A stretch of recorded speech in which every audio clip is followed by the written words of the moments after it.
সুপ্রিয় দর্শক, আসসালামু আলাইকুম। জাতীয় ঐকমত্য কমিশনের সহসভাপতির দায়িত্ব পালন করা ডক্টর আলী রিয়াজকে প্রধান উপদেষ্টার বিশেষ সহকারী পদে নিয়োগ দেওয়া হয়েছে। জনপ্রশাসন মন্ত্রণালয় ইতিমধ্যেই প্রজ্ঞাপন জারি করেছে। কিন্তু প্রশ্ন হলো, হঠাৎ করে কেন এই ডক্টর আলী রিয়াজকে সরকারের সঙ্গে যুক্ত করতে হলো? আমরা জানি প্রধান উপদেষ্টার ইতিমধ্যেই 10 জন বিশেষ সহকারী রয়েছেন, তার আরও একজন সহকারী কেন দরকার হলো এবং কেন আলী রিয়াজকেই দরকার হলো?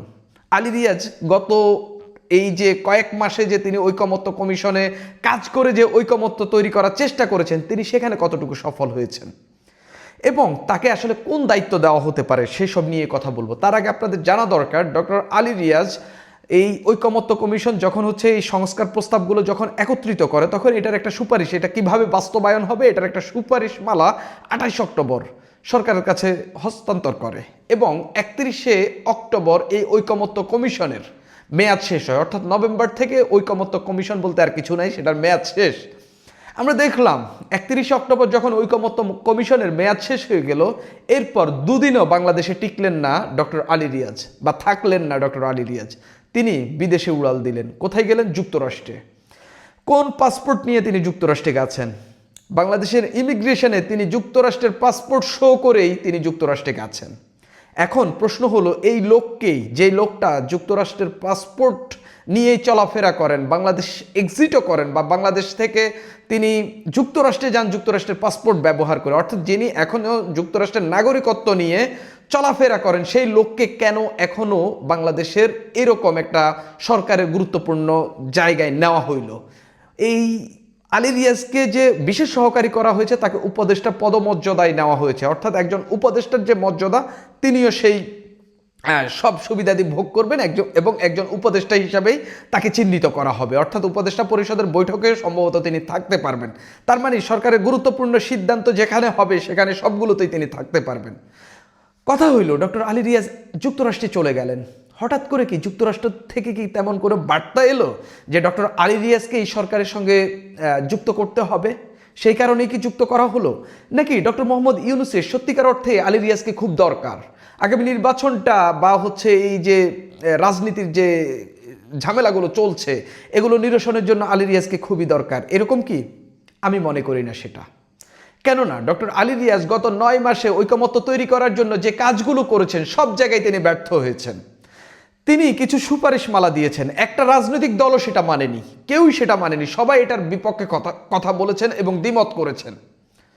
আমরা দেখলাম যখন আলী রিয়াজ এই ঐকমত্য কমিশনের পক্ষ থেকে যখন সুপারিশ মালা দিল, বা কিছু সুপারিশ সরকারের কাছে, কিভাবে জুলাই সনদ বাস্তবায়ন হবে, কিভাবে গণভোট হবে, কিভাবে এই সংসদে এই জুলাই সনদগুলো নিয়ে কথা হবে, উচ্চকক্ষ কিভাবে গঠিত হবে, তারপরে এই সংবিধান সংস্কার পরিষদ কিভাবে গঠিত হবে, এগুলো যখন তিনি নানা ধরনের প্রস্তাবনা দিলেন, সব রাজনৈতিক দলগুলো এটার বিপক্ষে কথা বলা শুরু করলেন। একটা চরম অনৈক্য আমরা দেখতে পেলাম।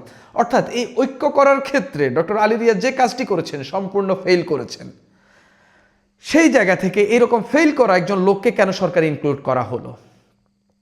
ডক্টর ইউনূসের কি খুব দরকার আলী রিয়াজকে? এই প্রশ্নটা কিন্তু ঘুরে ফিরে বারবারই আসছে।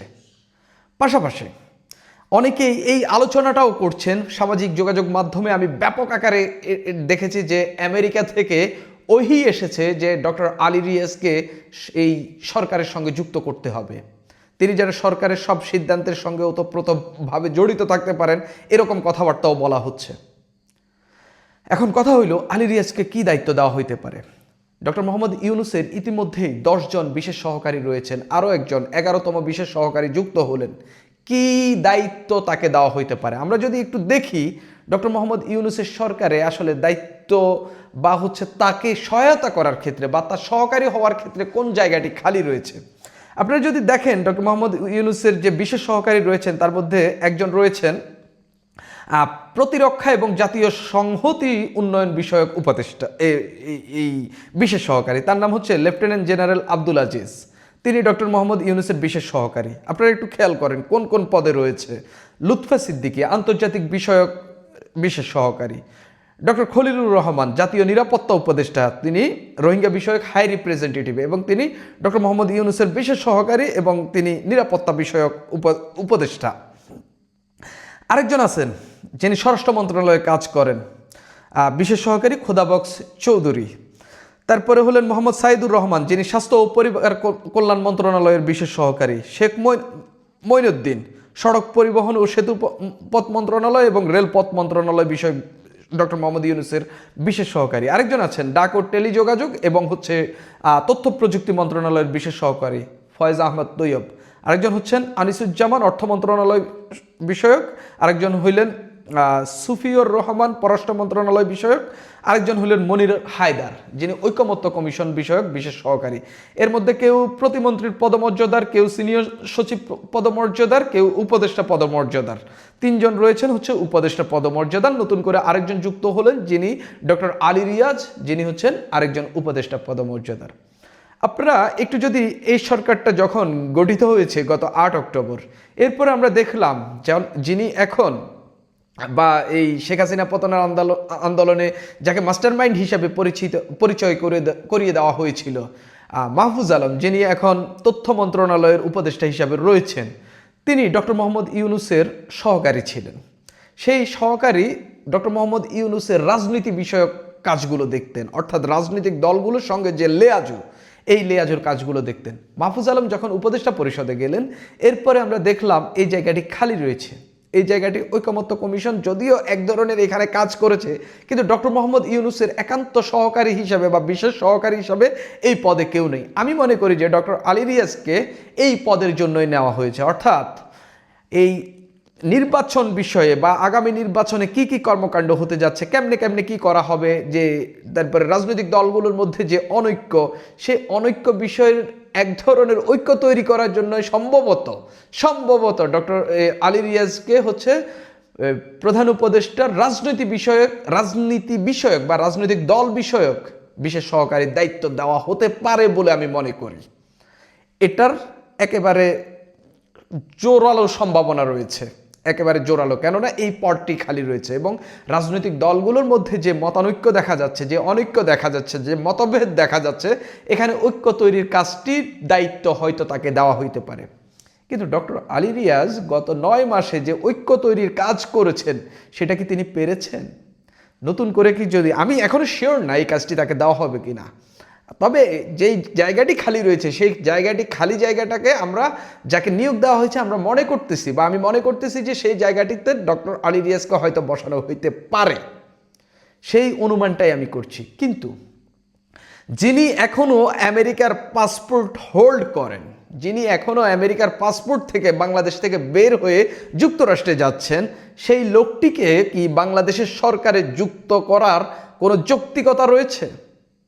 এটা কি কোনো দেশপ্রেমী সরকারের কাজ হইতে পারে? আমি মনে করি না। আপনারা যদি আমাকে প্রশ্ন করেন যে ডক্টর আলী রিয়াজ যে আমেরিকার পাসপোর্ট ব্যবহার করে বিদেশে গেছে, এই তথ্য আপনাকে কে দিয়েছে?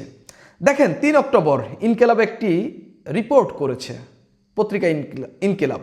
সেখানে যুক্তরাষ্ট্রে গেলেন ডক্টর আলী রিয়াজ, এই শিরোনামে তারা এই রিপোর্টটি করেছে। সেখানে বলা হচ্ছে যে তিনি যুক্তরাষ্ট্রে গেছেন এবং অধ্যাপক আলী রিয়াজ ইমিগ্রেশন সম্পন্ন করেন, যুক্তরাষ্ট্রে যান। তিনি যুক্তরাষ্ট্রের পাসপোর্ট ব্যবহার করেন ঢাকার ইমিগ্রেশনে। তাহলে যেই সরকারটি বাংলাদেশের একটা এই যে চলমান যে ঝামেলা বা চলমান যে অস্থিরতা, সে অস্থিরতা নিরসন করবে, যে সরকার বাংলাদেশকে এই অগণতান্ত্রিক প্রসেস থেকে একটা গণতান্ত্রিক পথে নিয়ে যাবে, অর্থাৎ গণতান্ত্রিক মেডিয়েটর হিসাবে যে সরকারটা বা মধ্যস্থতাকারী হিসাবে যে সরকারটা কাজ করছে, সেই সরকারে একজন বিদেশি নাগরিক, সেই সরকারে একজন বিদেশি পাসপোর্ট হোল্ডকারী লোককে আপনি দায়িত্ব দিয়ে দিলেন, সরকারের উপদেষ্টা পদে আপনি নিয়ে নিলেন। আমরা বাংলাদেশে দাঁড়িয়ে ভারতের আধিপত্যবাদের বিরুদ্ধে স্লোগান দিয়েছি, পাকিস্তানের বিরুদ্ধে আমরা স্লোগান দিয়েছি। আমেরিকার নাগরিককে কিভাবে আমাদের সরকারে যুক্ত করা হয়, কিভাবে সরকারের প্রধান উপদেষ্টার বিশেষ সহকারী করা হয়? ওই আমেরিকান নাগরিককে যদি আমেরিকার সরকার কোনো বার্তা দেয়, কোনো দায়িত্ব দেয়, তিনি যদি বাংলাদেশের সরকারে বসে সেগুলো পালন করেন, এর দায়িত্বের দায়ভার কে নেবেন?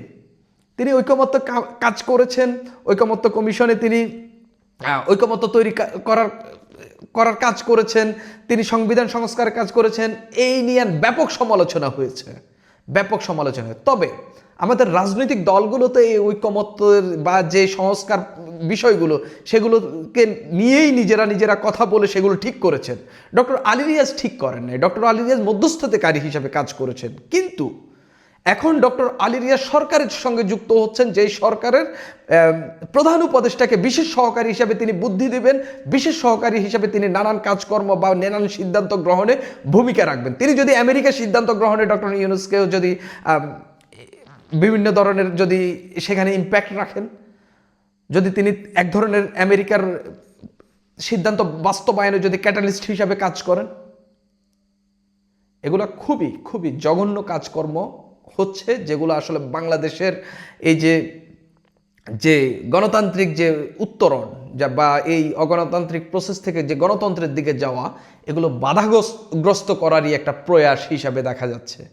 বাংলাদেশের মানুষ যদি ভারতের আধিপত্যবাদ না মানতে পারে, পাকিস্তানের ওই আমরা যে তাদের সঙ্গে সম্পর্ক ছেদ করেছি, তাদেরকে হারিয়ে যে আমরা যুদ্ধে জয়লাভ করে বাংলাদেশ স্বাধীনতা এনেছি, সেই পাকিস্তানকে আমরা যখন এখানে দাঁড়িয়ে যখন ধিক্কার দিচ্ছি, সেই পাকিস্তানকে যখন আমরা কাউন্ট করছি না, সেখানে একজন বিদেশি নাগরিক, একজন বিদেশি পাসপোর্ট হোল্ডকারী, একজন বিদেশি পাসপোর্টধারী, আমেরিকার পাসপোর্টধারী যেই দেশটি বিভিন্ন দেশে সাম্রাজ্যবাদ কায়েম করে, সেই দেশটির একজন নাগরিককে, একজন পাসপোর্টধারীকে কিভাবে আমাদের সরকারে যুক্ত করা হয়, এই প্রশ্ন আমরা কাকে করলে কার কাছ থেকে উত্তর পাবো আমরা জানি না। এটা খুবই জঘন্য একটা সিদ্ধান্ত হয়েছে। সুপ্রিয় দর্শক, এখন এই পর্যন্তই।